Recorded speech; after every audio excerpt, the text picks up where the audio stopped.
Hey guys, welcome to the 716 Sports Entertainment Podcast, episode number 45, where we are going to break down Clash in Paris 2025, along with Monday Night Raw, which came to you guys live about 20 minutes ago. It ended.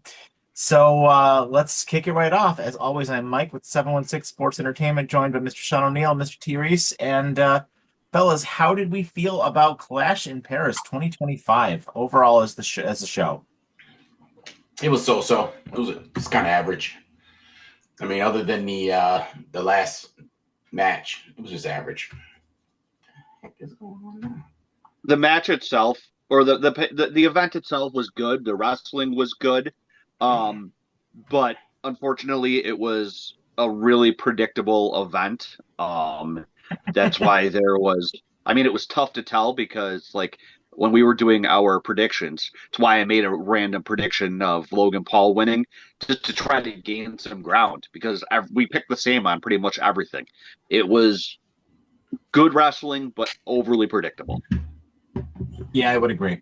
It was a very predictable, very safe show, but I mean, there was some standout moments, I think, but I think there were also some lowlights as well. And let's get into it. So the card proper opened up with Roman Reigns versus Big Bronson Reed, and this match was probably, I think, what you kind of expected the match was going to be. A lot of posturing in the beginning of the match. Roman, kind of like poking fun and doing what Roman Reigns usually does during the match. It definitely did get going, and Roman, throughout the match, the story that they were trying to tell, which is very interesting. Seeing Roman Reigns play this kind of character now, away from his tribal chief character a little bit, where he was like almost like the scrappy underdog who couldn't get the big guy up, who couldn't, who had to like finally overcome the big guy when he finally hit that Samoan drop off the second rope. And I don't know. I mean, Bronson Reed, I think the purpose of this match was to make Bronson Reed look like a star and to make him have him go up against one of WWE's best and hold his own. I mean, obviously Roman Reigns was getting the win here, and I think the primary focus of the match was what was to be the post-match angle, which I'll let you guys get into. But overall, what did you guys think of the match? This was probably Bronson Reed's best match since coming back, and that's even including the series of matches he had with Braun Strowman, where he looked pretty good and was presented as the monster that he was. But Bronson was incredibly smooth in the ring. He kept up with Roman this entire match. And honestly, I love the fact that they mentioned that Roman has only wrestled 4 matches in 2025. He is 100% working the Brock Lesnar schedule. And I guess that's what happens when you become the number one guy, especially with how the bloodline was for as long as it was. And for an opening match, I greatly enjoyed it. Reed did everything he should have as the bad guy coming in here, flipping off the crowd, the posturing, the flexing over Reigns. And like you said, the end of the match there was no question Roman was going to win. And what happened afterwards is the bigger story with them taking Roman out, and I'm assuming it is so that he can go off and film his role as Akuma for Street Fighter. I love the fact, though, that he guillotine choked Heyman out before they took him out. Yeah. They were trying to angle it so it seemed like it was like his old Roman Reigns in the ring, with the taunting, like you said, Mike. But I did like the ending, but I mean, how long are they going to ride out this Braun thing? Are they going to line it up for the next show? I mean, save it for WrestlePalooza? Because it sounds like that's a match you would probably want to do for WrestleMania. Am I right? You mean Braun Breaker and Roman Reigns? I don't know if that is going to go all the way to. You think that's going to go all the way to WrestleMania? Well, that's what I'm wondering. No, that's a big match. Yeah, I agree with that. Pending the end of that match would dictate Braun's career. Am I correct? I mean, it's gonna. Yeah, if he beats Roman Reigns straight up, it definitely catapults him. So let's get into this a little bit because we were kind of talking about where we go, and it kind of ties into what happened on Raw too a little bit here, and it's going to kind of give us kind of our overarching for this episode, I think. So Seth Rollins, CM Punk, Roman Reigns, Braun Breaker, like and all of the other guys who I think are kind of probably secondary characters to who was most likely to take the title. Like at this point, Jay's not doing it. LA Knight's probably not doing it. And everybody else involved is probably not doing it. But I guess where do we go with this title? Like, CM Punk seems like it should be CM Punk, right? But like also you've got Roman Reigns in the background as well here. Like, who is the one that's taking this title? Or is it Braun Breaker eventually? Right? I mean, what direction are we going with this? We already did the triple threat between those three guys. Like, we're not doing another one of those. So, like, where do we go from here with this title? You're so sure about that? They're not doing another triple threat. I don't. Listen, they've done Brock and Roman Reigns a couple of times in a row. That's true. I don't see them doing the exact same triple threat at WrestleMania again, year over year. I know I understand what you're saying logically, but WWE rarely thinks logically.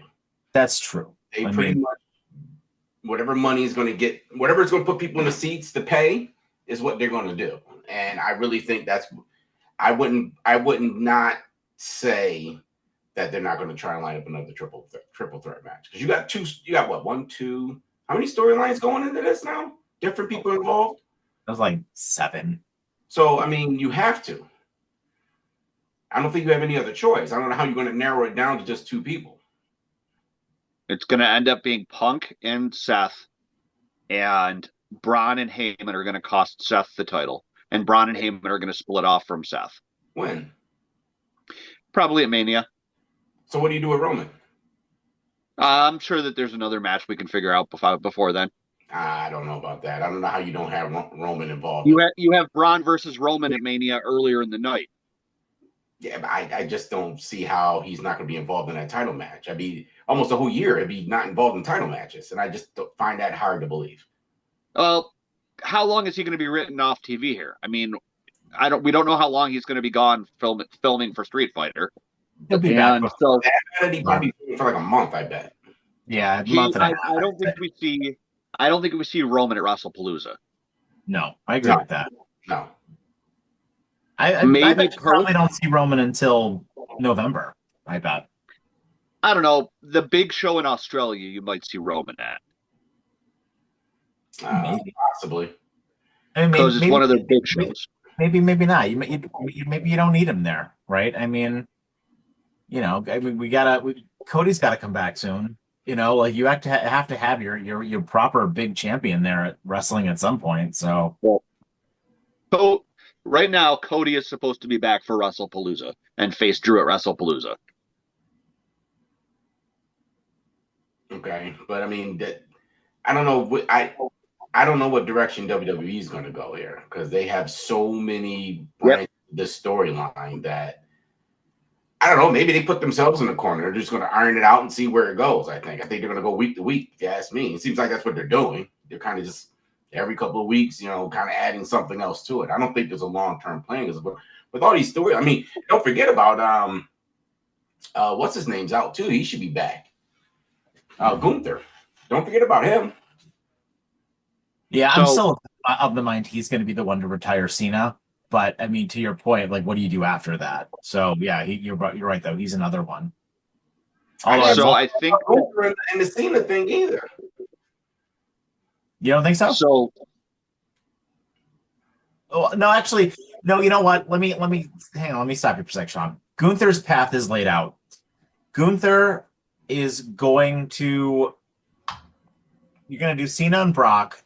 I don't know how that's going to go. And then you're going to do Gunther retiring Cena. And then Brock is going to cost Gunther at the Royal Rumble. And you are going to get Gunther and Brock at Mania. There's your next 9 months of Gunther storylines right there. I'd be fine with that. That's exactly what's going to happen. You heard it here first. Because they've been wanting to do the Gunther-Brock match for a while. And this might be your last opportunity to do it. I mean, I'm not gonna say no. I mean, absolutely. I mean, that is a possibility. But like I said, I mean, just now these guys are doing movies now, and that's getting involved. So Yeah. I mean, I just don't know. Maybe that's the reason why they branch so many characters in the storyline, so many different wrestlers because of those schedules that are coming up for people. Yeah. No, I mean, So it's very easy to sub people in and out, if you need to. It was interesting the way Rob went off the air today, but we'll get into that in a little bit with Jimmy kind of making his way in too. But sorry, Sean, go ahead. So keep in mind too that one of these PLEs for Seth is going to be taken up most likely with a tag match of him and Becky versus Punk and most likely AJ Lee. That'll be So Palooza, right? Yeah, I mean, maybe.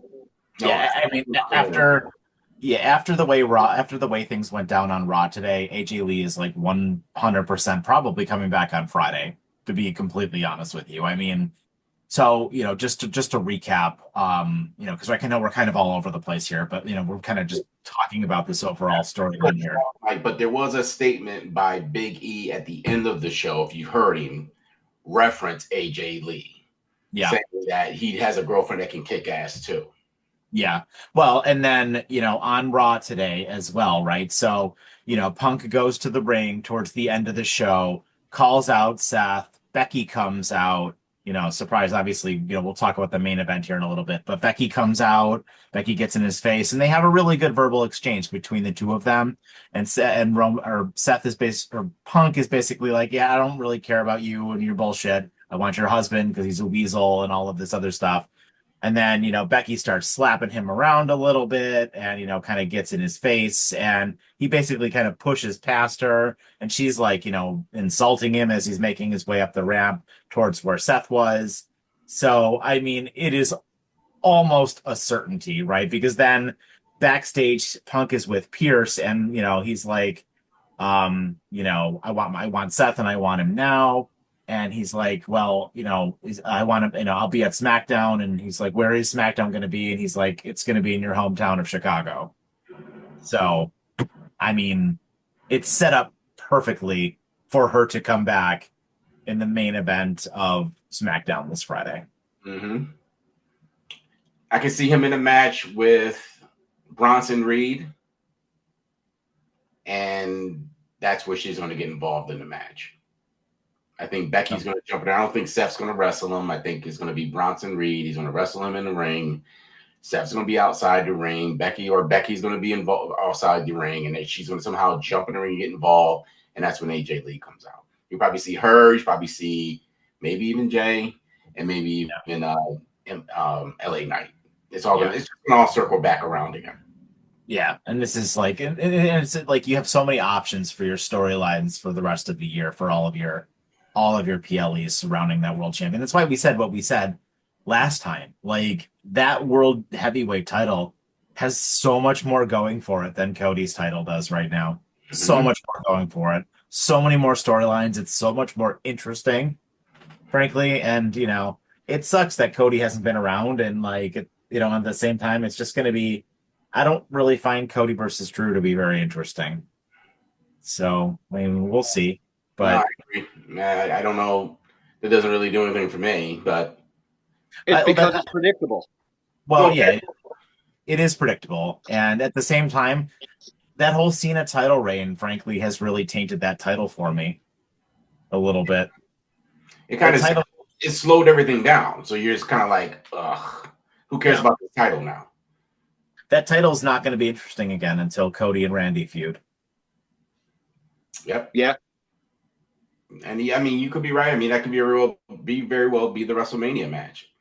Probably will be. So anyway, so the Roman Reigns match, getting back to that, the post-match angle saw Roman finally getting his shoes back. He put Paul Heyman in the guillotine, and he started chucking the shoes out into the crowd after he was signing them, only to eat a spear from Braun Breaker. Then he got tossed into the ring and ate a couple of tsunamis, and then ended up obviously eventually being stretchered out, which, writes him off, to your point earlier, Sean, as well. So overall, it was a great way to kick off the show, and I very much enjoyed it. Yeah, it was entertaining. I definitely had fun watching that match. I like seeing Roman being Roman in the ring. I'm gonna be honest with you. Can I say this? Hmm. France has the best crowd in the world. That was so great. So France great. has the best crowd in the world. I don't think there's no crowd that even equals them. I don't care. We're Bill's Mafia. I mean, when it comes to wrestling, I've never seen a crowd that live and involved in every single match. I mean, they kind of fell off a little bit at the tag team match. I get it, but that match was kind of thrown in there. It was a little bit of a bonus match for the crowd, but just for the simple fact that crowd was involved in every moment of that show. And it elevated the show. Yep. The crowd literally sang the Wyatts all the way down to the ring. Sure did. When's the last time that you have seen the Wyatts get that kind of reaction? Plus, you had WWE's resident mascot Jelly Roll and Post Malone in the front row. So let's talk about that. That was the next match, the Wyatts versus the Street Profits, who came out in their full Borderlands 4 coming to you on September 12th gear. I want to be honest. I don't normally like these plugs. Yeah, but the did look good. That was pretty looked good. I liked it. It was harmless. New Day outfits. Remember what the New Day have on? The Clash Royale. Yeah. I mean, this match was very predictable. The Wyatts obviously retained. It didn't really do much for me. I kind of feel like they're starting to kind of revive the will they, won't they split up story between the Street Profits a little bit. And I think that was kind of like the direction they were going with this match.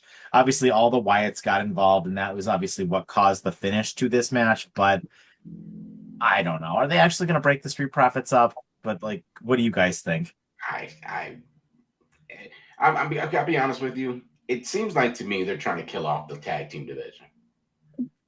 It's what it seems like to me, and that's why I'm saying, and we've said it on here before. I really think they're going to get a trios belt. I think it's going to be a three-man belt. I think they're going to do it.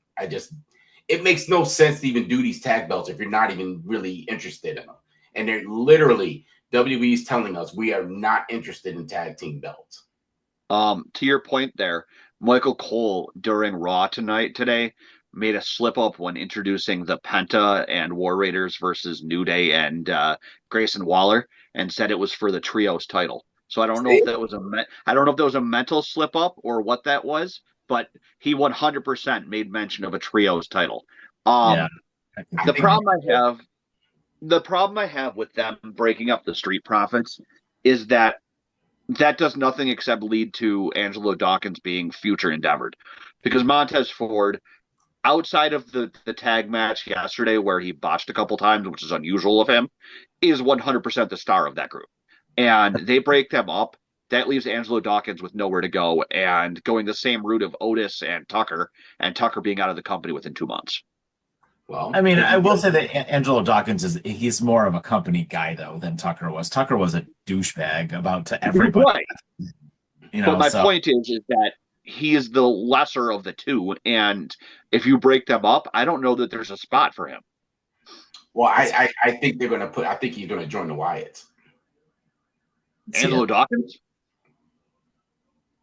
Yep, I bet you they put him with the Wyatts. If they break them up, he's going to the Wyatts because they're not going to make him a single competitor. Interesting.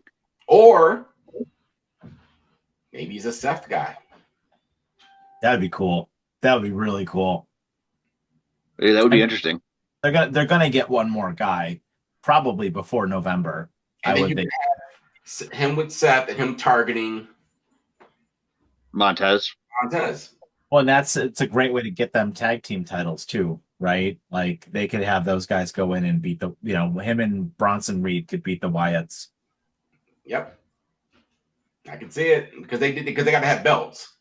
I mean, yeah, you got to get those. Yeah, you got to get those tag titles on them because I think if you put those tag titles on Seth's group, it makes them relevant. Yeah, but then again, we just said I don't know if WWE's even interested in tag belts anymore. So, in my opinion, I think they're getting rid of them. I think they're getting rid of them probably in the near future because there is zero focus on any tag belts. Yeah, no, you're probably right. moving on to the next match, which was, my opinion, probably the best match on the show. Sheamus versus Rusev in a good old-fashioned Donnybrook. What? You skipped a match. Yeah. Which one did I skip? The Women's Intercontinental. Oh, I thought that was after. No, that was before. Oh, was it before? Well, that match sucked. So you didn't miss anything anyway. I was gonna say, yeah, I'm sorry. That was totally my bad. That match sucked. Don't even do a play-by-play for this match, Mike. Okay, doesn't even deserve it. Well, she had no business being in that ring. Yeah, that botched kick was god awful. It was like so bad. The whole match. And the entire match out in the ring. The entire match sucked. I skipped it because it was so bad I forgot about it. Becky botched more than Nikki did, though. Well, because Nikki's timing was off. You can tell she was out of place. She was stumbling around the ring. At one point, I thought she had a concussion because the way she couldn't figure out where to stand. Yeah, it was so bad. Oh, there was one more bad botch that we didn't mention in a previous match. Montez Ford. I don't know if you caught it. The double team move. He wasn't in place for the top rope move, and he just to the place in the middle of the ring. It was so bizarre that the camera caught it. And then Michael Cole had to say something about, he had to just get kind of in the right position there. I was like, this is during the double team move. Yes. But anyway, getting back to Bella, they gotta go. Done. I don't think there's no business being in the ring. I don't think that kick botch was on Nikki. I think that was on Becky. She wasn't in the right spot for it. Dude, she didn't even pause when she got to the top of the rope. She just leaped. Yeah, because that's what that kick normally entails. When have you ever seen her be that athletic where she just leaps without even looking to where she's going to kick? She's not a good wrestler. She was completely off in that whole match. She had no idea what was going on. I think you're just looking to hate on Nikki Bella. No, I think you're trying to, score some brownie points with her. I just think she's looked better than she has in the past. Listen, I understand if you got a poster up in your room. I don't. I've been to his room. Let's be honest, Mike or Paul. Wow, you got me going crazy right now. Sean, please tell me that's not really what you think. All I said, I didn't say she looked great. I said I think she's looked better than she has. She looked bad the entire time she's been here. You're going to tell me it looked like she had all her screws in her head in that match? I disagree. I just think that she's looked better than she has in the past. Not 5-star worthy. But she never was a good wrestler to begin with to even be to just jump into a match like this. Regardless, this was a one-off match that we'll never see again. So glad. Luckily, it's over, and we don't have to deal with it again. Well, we also said we didn't think we'd see the Bellas again, and they're already right back in the ring again. Hey, that's just because they're fearless. Oh, geez. No, that was bad. That WWE should be embarrassed with that match. I don't care what it says. They should be embarrassed. Reese, you're just mad that you didn't have to have an opportunity to yell out Brie mode. It's true. No retort. No retort. Look at that face. He's so pissed. I refuse. Because this is how I know we're in crazy land. Everything that's going on in this world, and then I just hear this nonsense out of your mouth. You're the Brie Bella fan. So. Oh my goodness, dude. She's done better. What are you comparing it to, by the way? Let me ask you that. What are you comparing it to? Her previous. I'm comparing it to her previous run. When was that? I didn't say she was 5-star or great. All I said was that she's looked better this time around than she did in the past. Cut her a little bit of slack. I mean, how long did she go before she came back? It was 2018? Do I think WWE should have brought her back? No. I think that it was a waste of a slot for another star. Yes. However, for what we got out of it, wants the stuff that they do because of the nonsense like you.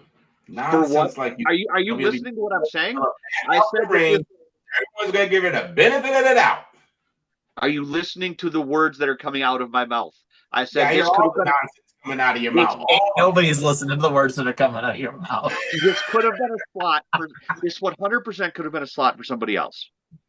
No, I understand that, but what I'm saying is that she's bad. There is no comparing or saying she's better than before. She's been bad her entire time she's wrestled. I just think she's looked a little bit better than she did previously. All right, great. Put a sticker on the calendar until she. Anyway, moving on. Let's talk about a good match. Sheamus versus Rusev, which was awesome. It was the best match on the show, in my opinion. It was hard-hitting. I love that he choked him out at the end with the shillelagh in his mouth doing the accolade. Absolutely fantastic. There were table spots. They beat the crap out of each other, and I think they're done. Like, they're very clearly done with one another. And B, I think Rusev can move on to bigger and better things now. The white noise through the tables was a pretty awesome spot. I'm not going to lie, after Sheamus hit him with the Brogue Kick out of nowhere, I was a little bit worried that WWE was going to pull their nonsense, have Sheamus go over for some reason.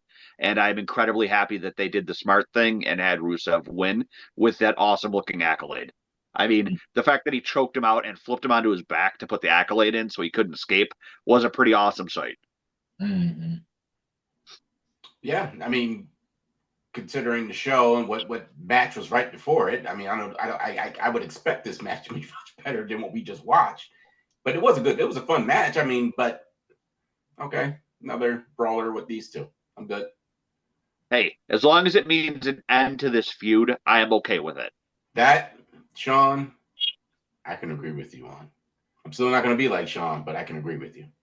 Don't be like you Sean. couldn't be like me anyway. No, don't be like Sean.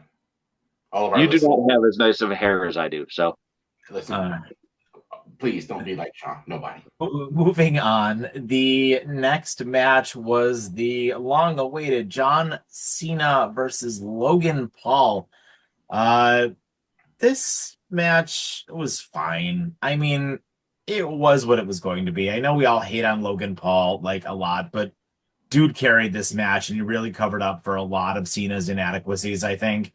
And, you know, it was mostly, you know, just kind of a lot of nonsense in the beginning. And then, you know, let's spam finishers, you know, at the end, which is, you know, kind of your stereotypical John Cena in 2025 situation. But it was fine. Cena picked up the win. No Brock Lesnar sighting, surprisingly. And this is where Sean, unfortunately, lost a point on Reese and I with our scores.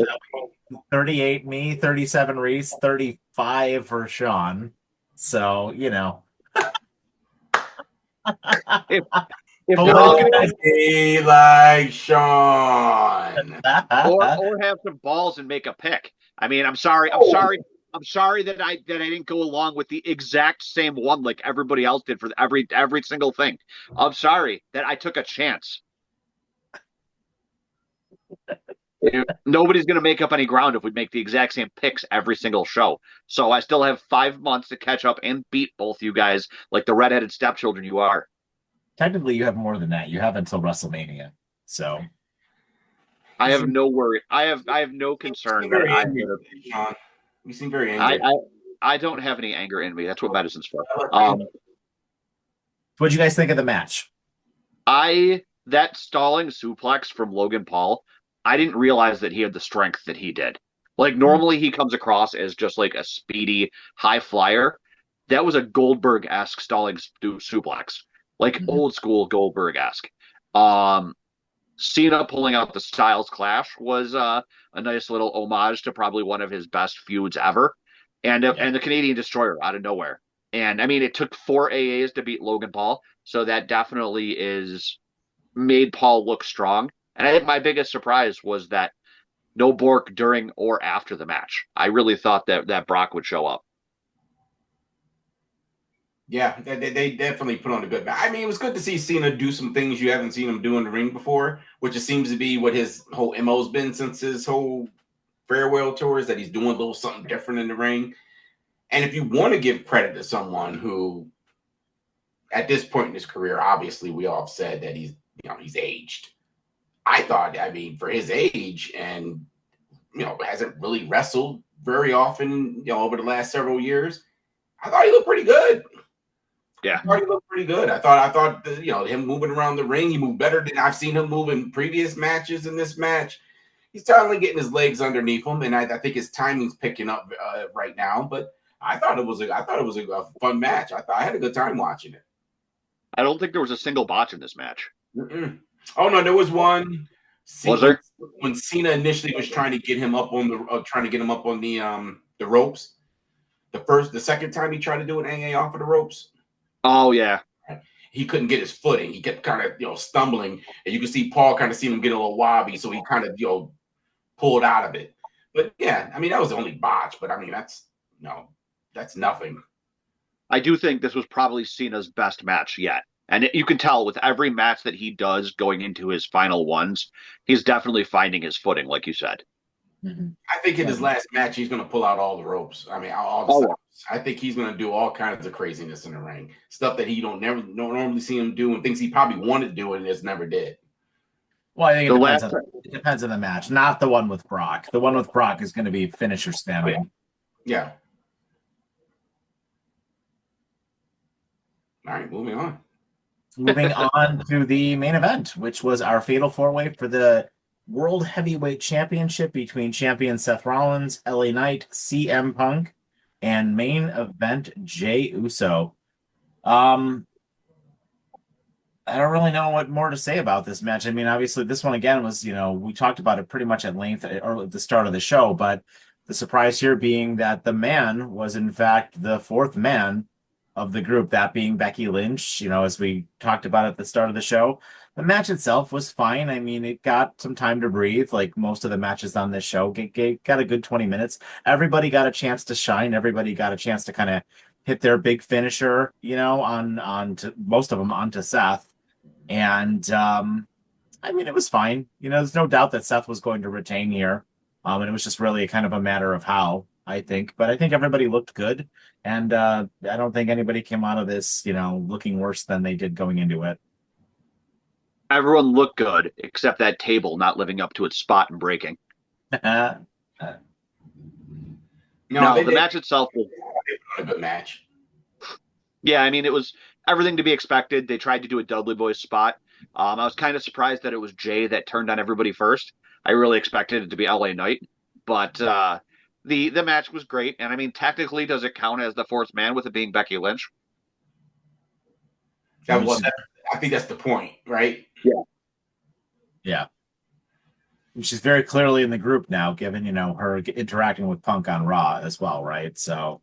Well, it's interesting to see what they're going to do with her. I mean, because they can't really be outside the ring when she's wrestling. I mean, it'd be kind of weird to have them hovering around while she's doing a women's match, right?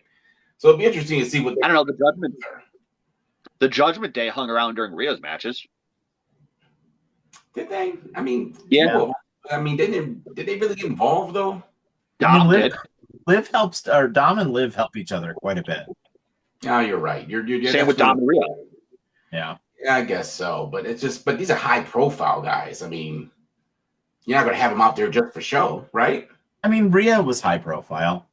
Yeah. Rhea was the champion while she was in the Judgment Day. So. Yeah, that's true. I just want to know what angle they're going to aim with her. Is just what my concern is. It's like, I mean, there's another belt added to Seth's group, obviously. That's true.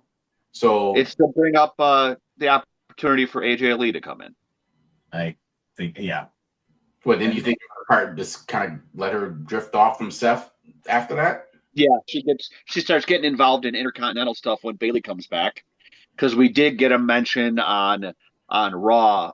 Adam Pearce and Lyra were talking, and Adam mentioned that he had talked to Bayley, who said she would be back soon, other than sounding kind of weird.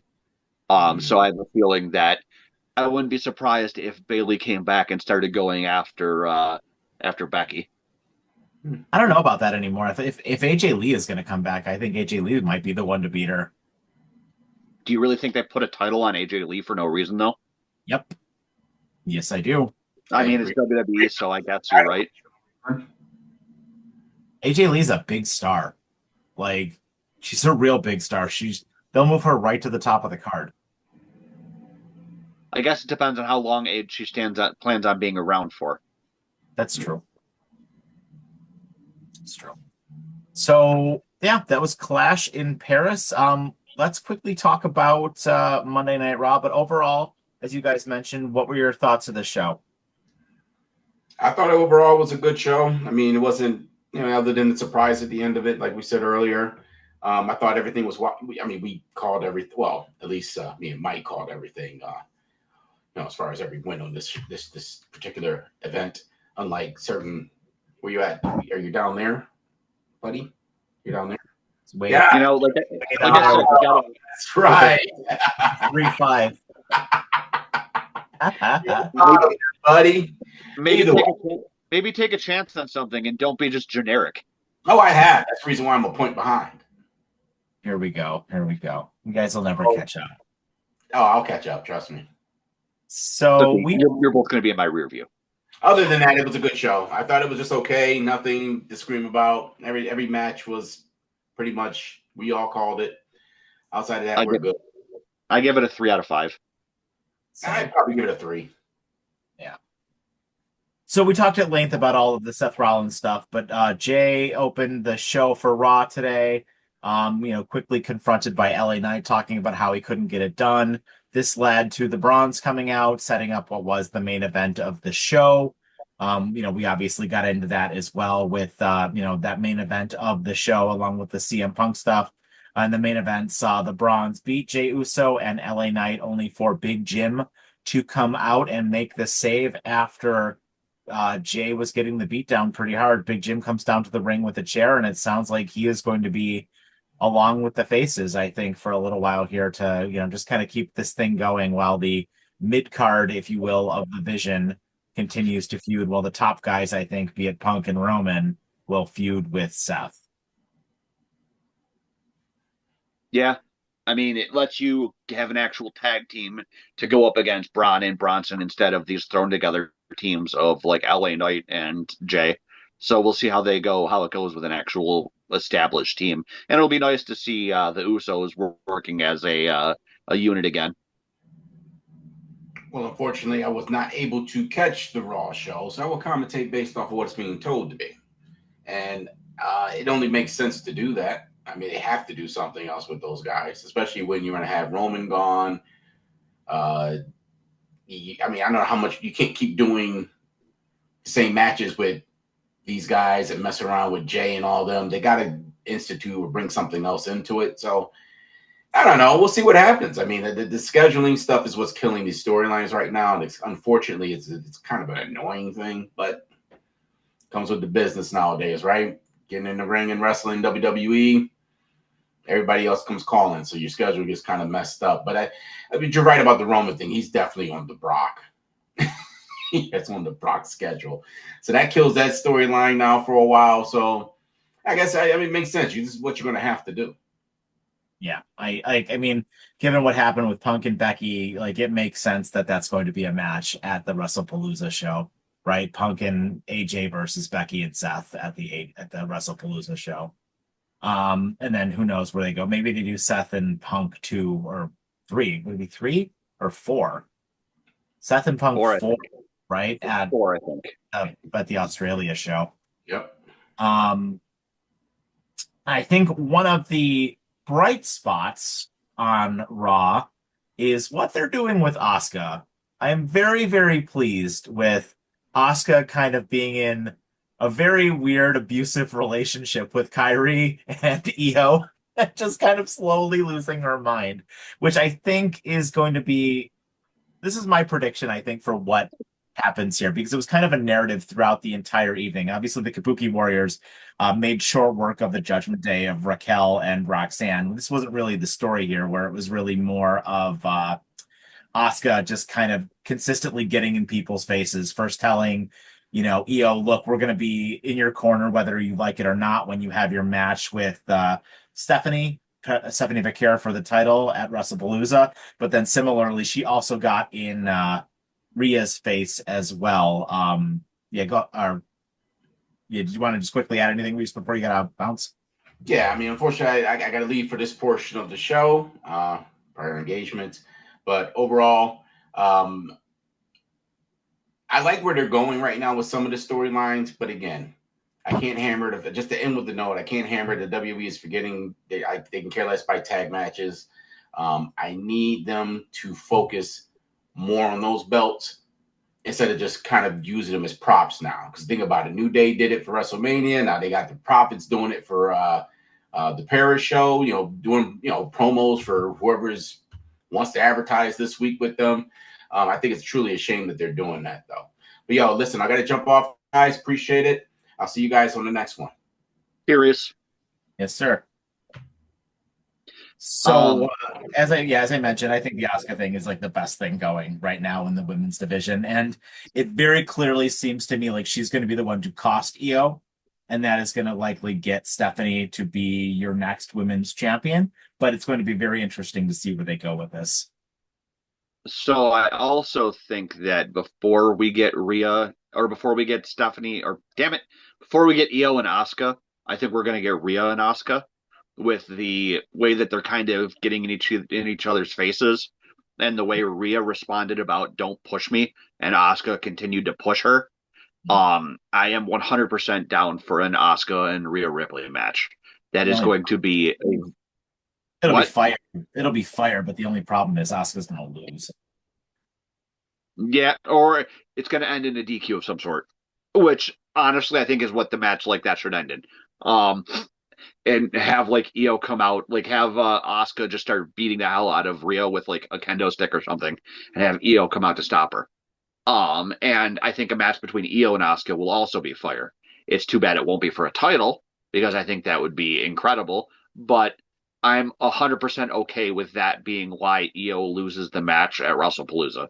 I think that's a nice, easy way to keep Io Sky looking strong, and I think that it works out very well. Yeah, and I think that this slowly builds us towards the inevitable Mania match, which is Stephanie versus Rhea. Yeah, Like, especially because with Julia over on SmackDown, it's got to be Stephanie and Rhea. Yeah, like that's your big. I think that's your big money match right now. Is Stephanie and Rhea. That's what everyone's clamoring for, and you got to do the real slow build there, I think. So if you don't have Stephanie win here, then I think Stephanie is my favorite to win the Royal Rumble. Yeah, I could agree with you on that. So then we had several matches kind of like right in a row here after this, when we'll go through those quickly.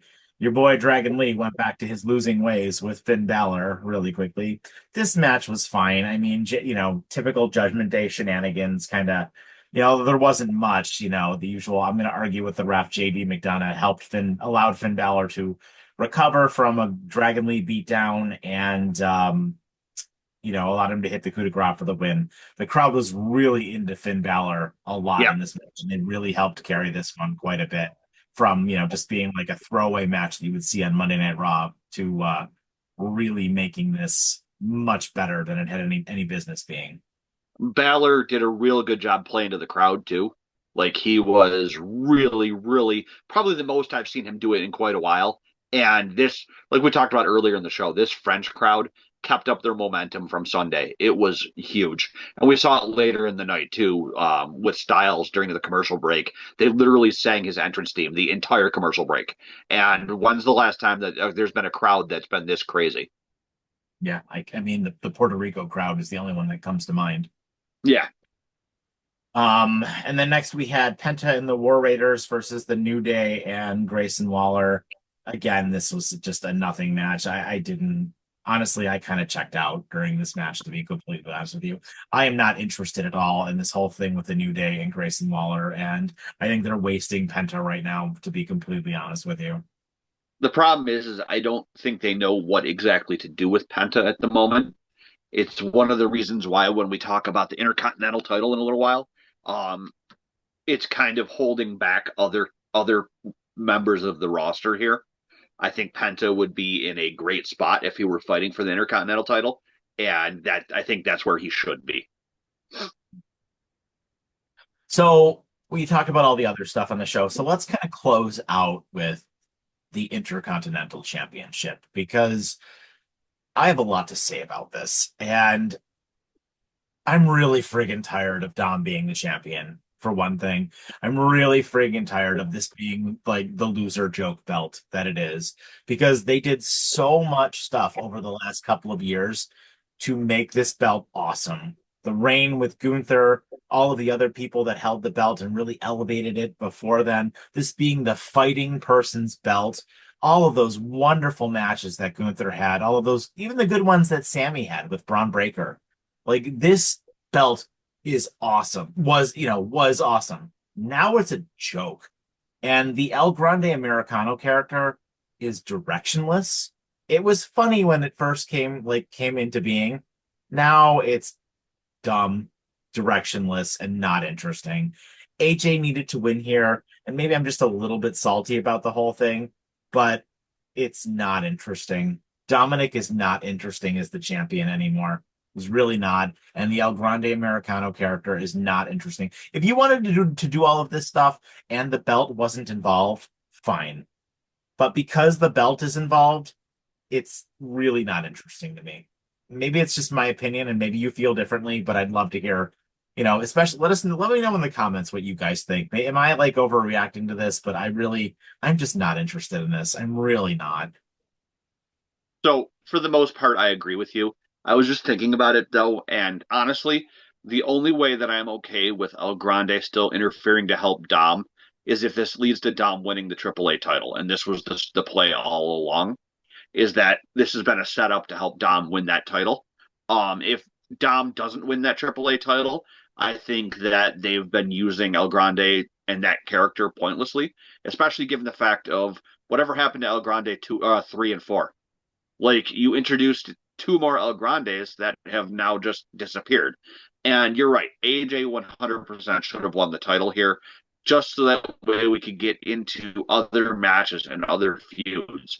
Give me a champion AJ Styles versus Penta. Give me AJ Styles versus God, anybody else. You know what I mean? Hell, give me Braun Breaker versus AJ again. Like there's so many other things that they could be doing right now, and I think that Dom dropping the title would have been a good move here, and I don't quite get why they did it. Yeah, hell. I mean, I know LA Knight is in that picture too, but if he kind of slides down the card a little bit, give me AJ Styles versus LA Knight for that title. Yeah, Yeah, I mean, there's so many directions that they could have gone, and I just really think they completely crapped the bed here with this whole thing, and letting Dominic retain. I don't get it. I don't understand any of it. yeah, incredibly disappointed by the way that match ended. So that was Monday Night Raw, and I think that's largely forgettable. Like, I mean, Yeah, there was not much really else here. We touched on all of the other backstage segments. You mentioned the stuff with Lyra and Bailey. We mentioned the stuff with Asuka, the stuff with Punk. I don't know. I largely forgettable. Be nice to see SmackDown on Friday. Hopefully we get, hopefully AJ Lee comes back and that scene still continues to get, more and more interesting. Cody's got to come back real soon, because that's like SmackDown really seems like it's just completely falling apart. Like, to be completely honest with you, I almost kind of would. I know like we do this and we talk about it, but I'm gonna watch football. I'm not gonna watch SmackDown. yeah. Like, To be honest, I mean, I imagine Cody's been gone because of the surprise baby that nobody knew was coming. yeah. Um, yeah, so seeing him will definitely help the quality of that show.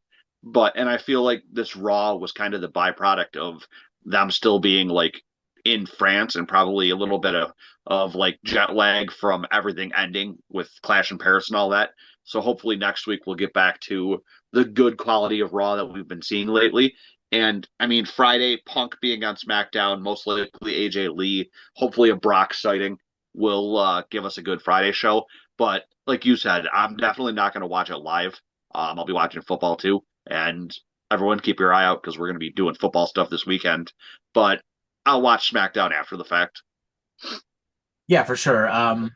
Yeah, we'll have a bunch of content for you guys coming out about the NFL. We're gonna have our picks. We're gonna have our betting stuff for you DraftKings and FanDuel guys out there, and we talk about the Bills every week going forward because the NFL season is officially here. It's in 3 days from now, our first real regular season game between the Dallas Cowboys and the Philadelphia Eagles. So should be a lot of fun. But as always, thank you guys so much for joining us. This was our breakdown of wrestling as we do, and we appreciate you guys so much. Smash that like and subscribe button if you haven't, or if you're new to the channel, or if there's anything you guys have seen that you like or you dislike, or you think our opinions are stupid, or you want to actually be like Sean, let us know in the comments down below. We appreciate it. As always, guys, have yourselves a fantastic evening and take care.